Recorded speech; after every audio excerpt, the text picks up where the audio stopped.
कधी राव का त्या रामाला हाय तरी काय राव असेल तर सांगा बरं का.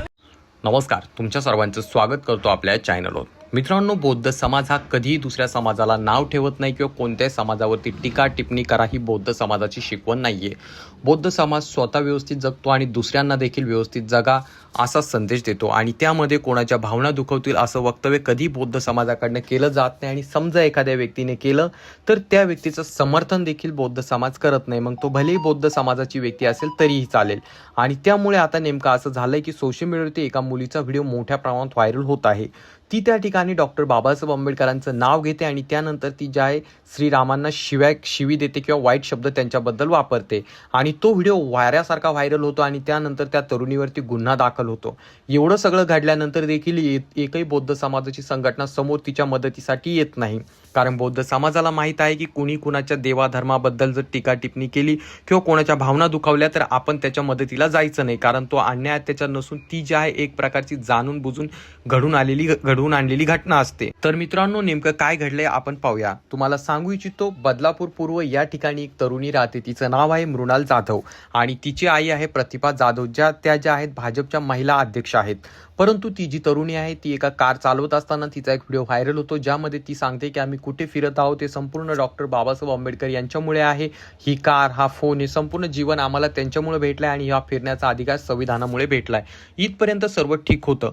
परंतु तिथून पुढे समोर ती काय करते तर हिंदू बांधवांच्या भावना दुखावण्याचं काम करते. त्या ठिकाणी ती थेट श्रीरामाबद्दल वाईट शब्द वापरते आणि त्यानंतर तिने तो व्हिडिओ जो होता तिच्या इंस्टाग्राम स्टोरीला टाकला आणि इंस्टाग्राम स्टोरीला टाकल्यानंतर तो व्हिडिओ वाऱ्यासारखा व्हायरल झाला आणि त्यानंतर तिच्यावरती गुन्हा दाखल करण्यात आला आणि त्यासोबत हिंदुत्ववादी संघटना ज्या आहे बदलापूरमधल्या त्या संपूर्ण रस्त्यावरती उतरल्या आणि रस्त्यावरती उतरून त्यांनी थेट तिच्याबद्दल दाखल करा अशी मागणी केली आणि त्यानंतर बदलापूर या ठिकाणी तिच्यावरती गुन्हा दाखल करण्यात आला आणि या गोष्टीची नैतिक जबाबदारी घेत प्रतिभा जाधव, जे की मृणालची आई आहे, त्यांनी भाजपच्या अध्यक्षपदाचा राजीनामा दिला. आणि त्यानंतर काल परवा कोर्टामध्ये सुनावणी चालू असताना तिचा बचाव करणाऱ्या वकिलांनी थेट त्या ठिकाणी असा दावा केला की तिचा फोन हॅक झाला आणि तिने चुकून बोललेला शब्द तिच्याकडनं पोस्ट करण्यात आला. ही गोष्ट ऐकल्यानंतर न्यायालय देखील संतापला आणि तिच्या आई वडिलांना देखील त्या ठिकाणी चांगल्याच गोष्टी सुनावण्यात आल्या आणि त्यांना समजावून सांगण्यात आलं. आणि त्यावेळेस जे आहे त्या ठिकाणी मृणालचा जो जामीन अर्ज होता तो देखील फेटाळण्यात आलेला आहे. आणि तिच्यावरती फक्त बदलापूरच नाही तर कल्याण, कोळशेवाडी या ठिकाणी देखील ठाकरे गटाकडून गुन्हा दाखल करण्यात आलेला आहे हिंदू समाजाच्या भावना दुखावल्या म्हणून. आणि तेव्हापासून आता तिचा व्हिडिओ सोशल मीडियावरती अतिशय मोठ्या प्रमाणात व्हायरल होताना दिसत आहे.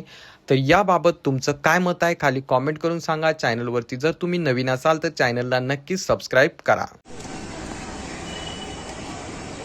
जय जिजाऊ, जय शिवराय, जय भीमराय.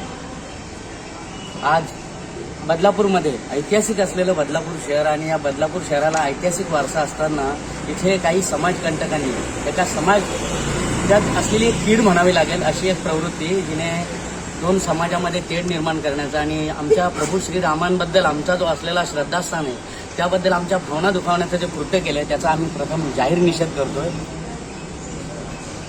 महामानव बाबासाहेबांनी आपल्याला सर्वांना घटनेचा अधिकार दिलेला आहे, धर्म स्वातंत्र्याचा अधिकार दिलेला आहे आणि प्रत्येकाला त्या धर्माचा आपलं श्रद्धेने पूजा अर्चा करण्याचा अधिकार दिलेला आहे. मात्र अशा महामानवांच्याच विचारांचा आणि त्या धारेचा अपमान करणारे त्याच समाजातील काही समाजकंटक आज कृत्य करत आहेत.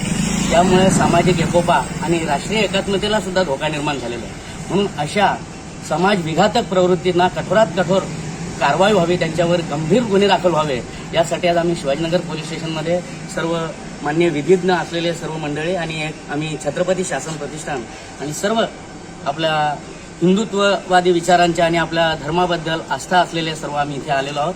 माननीय पोलीस स्टेशनमध्ये आम्ही निवेदन दिलेलं आहे आणि उद्या नक्कीच आम्ही वरिष्ठ पोलीस निरीक्षक रमेश पाटील साहेबांची भेट घेऊन याविषयी आम्हाला आमच्या मागणीनुसार त्या विघातक प्रवृत्तींवरती तक्रार दाखल करून गुन्हे दाखल व्हावे आणि कारवाई व्हावी, म्हणजे भविष्यात अशा प्रकारे कोणीही कोणत्याही धर्माबद्दल कोणतेही असं चुकीचं धाडस करणार नाही.